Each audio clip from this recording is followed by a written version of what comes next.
Como estavam as coisas para as testemunhas de Jeová no ano de 1938? Em 12 de março de 1938, Hitler cruzou a fronteira da Áustria. A obra nesse país estava proscrita já desde 1935, e agora o chanceler alemão queria anexar a Áustria à Alemanha. Na própria Alemanha, inclusive, uma proscrição severa de correspondências entrou em vigor nos campos de concentração, e isso durou 9 meses. Em 1938 também, Rutherford visitou Sydney, na Austrália, para uma assembleia no estádio de Leichhardt. O plano era que ele discursasse pela rádio e fosse publicado no jornal o discurso. Entretanto, as autoridades da imprensa e do rádio queriam censurar o discurso de Rutherford antes das testemunhas de Jeová começarem a divulgá-lo. O Anuário de 1984, na página 64, disse que os discursos de Rutherford eram francos acerca das atividades católicas, mas a gente sabe o tipo de franqueza que Rutherford usava, né?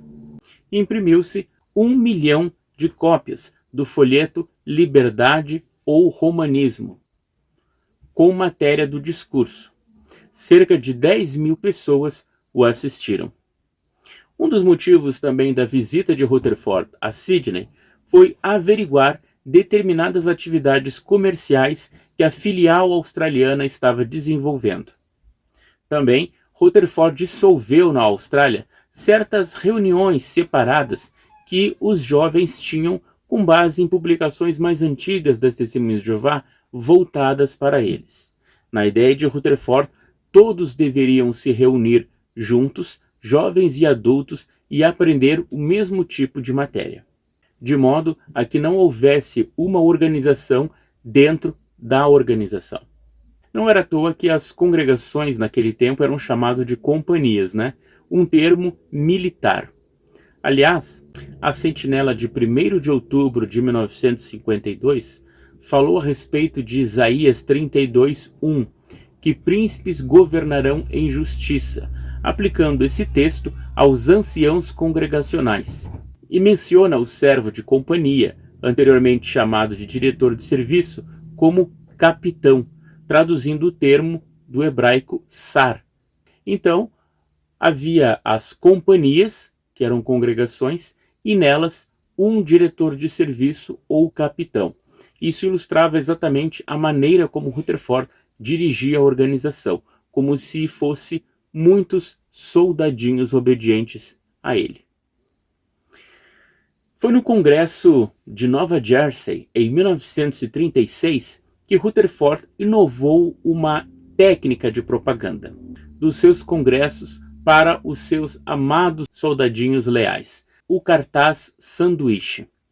O nome dado era, na verdade, marcha informativa, mas o que pegou mesmo foi o cartaz sanduíche, onde as pessoas colocavam um cartaz tanto na frente quanto atrás do seu corpo e elas ficavam no meio. O objetivo era anunciar os discursos principais do Congresso.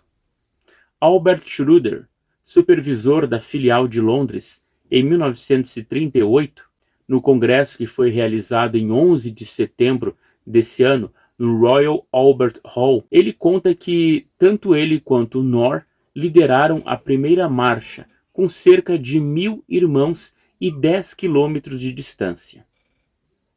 O participante de trás carregava o cartaz dizendo "Encare os fatos", que era o título do discurso de Rutherford a ser exibido no Congresso. E o seguinte levava ao letreiro "A religião é laço e extorsão". Mas, conta Albert Schroeder, que Rutherford chamou-lhe no dia seguinte ao seu gabinete, pois as pessoas estavam zombando daquela marcha, dizendo que eles eram comunistas. Foi aí que Rutherford rabiscou o título "Sirva a Deus e a Cristo o Rei", para dessa forma tentar mostrar que eles não eram comunistas. Então, esse novo cartaz, o terceiro, deveria evitar as vaias da população. E acabou dando certo, embora isso realmente fosse estranho, né? Porque lembrar de Cristo como rei foi colocado em último lugar.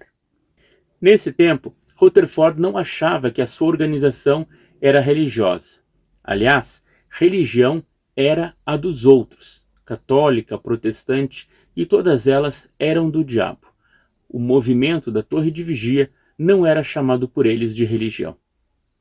Essas marchas foram descontinuadas após outubro de 1939, quando começou a guerra, não sem antes, claro, humilhar os irmãos, fazendo-os de chacota diante da população que muitas vezes cuspia e xingava a eles. Outros sofreram violência física mesmo. Afinal, essa era só uma das maneiras que Rutherford achou de ofender outras religiões. O discurso público, chamado Encare os Fatos, denunciava o regime de Hitler. Claro, quando o ditador passou a não aceitar as propostas de Rutherford lá em 1933, estão lembrados? Ele dizia: reconhecemos o governo totalitário como produto de Satanás apresentado como substituto do reino de Deus. Nesse mesmo ano de 1938, a resolução chamada Aviso foi adotada no Congresso de 2 a 5 de junho de 1938, em Seattle, Washington, Estados Unidos. Ela dizia: os fascistas e nazistas, organizações políticas radicais, indevidamente assumiram o controle de muitos países da Europa. Todas as pessoas serão arregimentadas, serão privadas de suas liberdades e serão compelidas a submeter-se ao domínio de um ditador arbitrário. E daí a antiga Inquisição estará plenamente revitalizada. Ora, essas palavras da resolução adotada lá no Congresso de 1938, se fossem em sentido religioso, não poderiam se aplicar a Rutherford? Afinal, ele também era um ditador arbitrário, não é mesmo? Em 2 de outubro de 1938, Rutherford proferiu o discurso Fascismo ou Liberdade, dizendo: o diabo colocou seu representante Hitler no controle, um homem demente, cruel, maligno e implacável. Ele persegue cruelmente os judeus porque eles eram outrora o povo pactuado de Jeová e levavam o nome de Jeová, e porque Cristo Jesus era judeu. Embora esse discurso tenha sido dado no final de 1938, a distribuição dele como folheto se daria apenas no ano seguinte. Mas é interessante a maneira como Rutherford se dirigiu a Hitler, né? Como maligno, implacável, representante do diabo. Quão diferente era esse Rutherford do Rutherford lá de 1933, que dizia que as testemunhas de Jeová tinham os mesmos ideais do Terceiro Reich e que estavam prontas para obedecer qualquer restrição imposta pelo governo de Hitler. Em geral, os discursos públicos de Rutherford em congressos se tornavam livretos para distribuição pelos publicadores. Isso aconteceu com Encare os Fatos, cujo título era Encare os Fatos, aprenda o único caminho de escape. Outro livro lançado em 1938 foi escrito por uma testemunha de Jeová chamada Franz Zurcher, chamada Cruzada contra o Cristianismo, que denunciava os métodos de tortura de Hitler nas testemunhas de Jeová. Também o folheto Cura e um outro livreto chamado Liberdade de Pregar, escrito por ninguém mais, ninguém menos que Olan Moyle. Esse nós vamos ver no próximo vídeo. Essa pessoa é muito importante. Em 1938 foi um ano que saiu a publicação The Messenger, aquela que costumava trazer os relatórios do Congresso, bem como diversas fotos. Então, no The Messenger de 1938, vimos diversas fotos e experiências de trabalho com os cartazes sanduíches. Na página 5, por exemplo, sob uma foto enigmática de Rutherford com a legenda "O juiz sorri para os Jonadabes após o discurso Encham a terra", há 3 relatos. O primeiro diz o seguinte: em frente a um bar na parte mais pobre de Londres, um espectador um tanto embriagado gritou para qualquer um que pudesse ouvir: Quem vai estar naquela palestra? Uma moça bonita entre os participantes do desfile respondeu: Eu vou. Então eu também estarei lá, vociferou o homem. Nesse momento, o barman saiu em direção à jovem e pediu alguns folhetos para distribuir no bar a seus clientes, pois eles precisavam de mais palestras como esta. Noutra experiência, um homem caminhou até outro que trazia o cartaz Religião é laço e extorsão e lhe disse: Amigo, você está descobrindo isso agora? Noutra, descobriu-se que vários garotinhos estavam atirando com espingardas de chumbinho nos participantes da marcha, pois o padre havia instruído eles para isso. Além de centenas de testemunhos de Jeová que carregavam os cartazes sanduíches e levavam placas também, o título do discurso Encare os Fatos, com a foto de Rutherford estampada, estava em ônibus, em carrinhos para atrair a atenção do público, em carroças, num burro pendurado no pescoço de crianças e até num cachorro. A propaganda do discurso Encare os Fatos foi colocada. Segundo The Messenger, a maior parte da população, os comerciantes e a própria polícia colaborou, até mesmo elogiando os temas anunciados nos cartazes.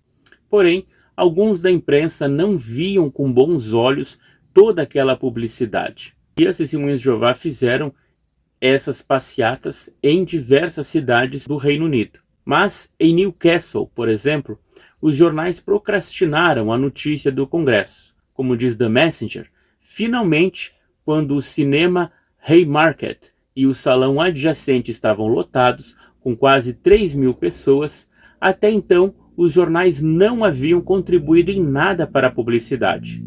Um repórter gordo do North Mail foi espremido, sem dúvida, ocupando o espaço que poderia ter sido ocupado por alguém menos flácido e mais inteligente.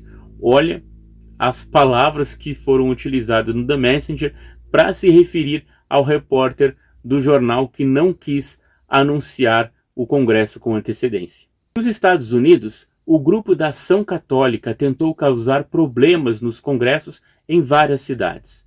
A publicação The Messenger termina com denúncias ao fascismo, ao nazismo, ao comunismo e à hierarquia católica com o seu papado. Na penúltima página, a página 63, há uma foto de Rutherford, onde diz que ele está em boa forma para o próximo discurso, que seria distribuído de maneira impressa no ano seguinte, Fascismo ou Liberdade, e conclui com a frase: ele adora uma briga. E é verdade, né? A gente sabia bem que a personalidade de Rutherford era brigar com as outras religiões, em especial a católica. Mas o que será que dizia esse discurso, Encare os Fatos, que foi tão amplamente divulgado em 1938? Esse discurso, que depois virou um livreto e distribuído aos milhões para as pessoas, causou muita confusão, em especial com os clérigos católicos, a ponto do jornal Arauto Católico reagir à mensagem de Rutherford.